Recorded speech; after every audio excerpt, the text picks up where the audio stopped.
Jude, serviteur de Jésus-Christ, et frère de Jacques, à ceux qui ont été appelés, qui sont aimés en Dieu le Père, et gardés pour Jésus-Christ, que la miséricorde, la paix et la charité vous soient multipliées. Bien-aimés, comme je désirais vivement vous écrire au sujet de notre salut commun, je me suis senti obligé de le faire afin de vous exhorter à combattre pour la foi qui a été transmise aux saints une fois pour toutes, car il s'est glissé parmi vous certains hommes, dont la condamnation est écrite depuis longtemps, des impies, qui changent la grâce de notre Dieu en dissolution, et qui renient notre seul Maître et Seigneur Jésus-Christ. Je veux vous rappeler, à vous qui savez fort bien toutes ces choses, que le Seigneur, après avoir sauvé le peuple et l'avoir tiré du pays d'Égypte, fit ensuite périr les incrédules, qu'il a réservés pour le jugement du grand jour, enchaînés éternellement par les ténèbres, les anges qui n'ont pas gardé leur dignité,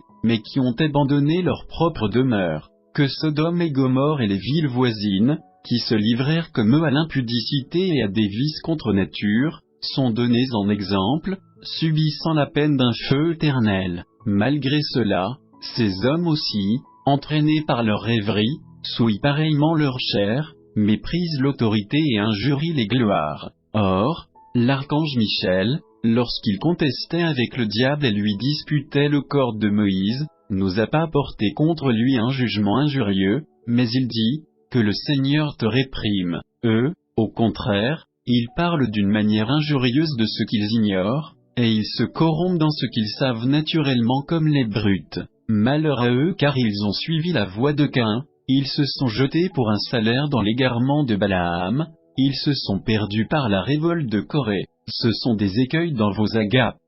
faisant impudemment bonne chère, se repaissant eux-mêmes, ce sont des nuées sans eau, poussés par les vents, des arbres d'automne sans fruits, 2 fois morts, déracinés, des vagues furieuses de la mer, rejetant l'écume de leurs impuretés, des astres errants, auxquels l'obscurité des ténèbres est réservée pour l'éternité. C'est aussi pour eux qu'Enoch, le 7e depuis Adam, a prophétisé en ces termes, « Voici, le Seigneur est venu avec ses saintes myriades, pour exercer un jugement contre tout, et pour faire rendre compte à tous les impies parmi eux de tous les actes d'impiété qu'ils ont commis et de toutes les paroles injurieuses qu'ont proférées contre lui des pécheurs impies. Ce sont des gens qui murmurent, qui se plaignent de leur sort, qui marchent selon leur convoitise, qui ont à la bouche des paroles hautaines, qui admirent les personnes par motif d'intérêt. Mais vous, bien-aimés, souvenez-vous des choses annoncées d'avance par les apôtres de notre Seigneur Jésus-Christ. Ils vous disaient qu'au dernier temps il y aurait des moqueurs, marchant selon leur convoitise impie. Ce sont ceux qui provoquent des divisions,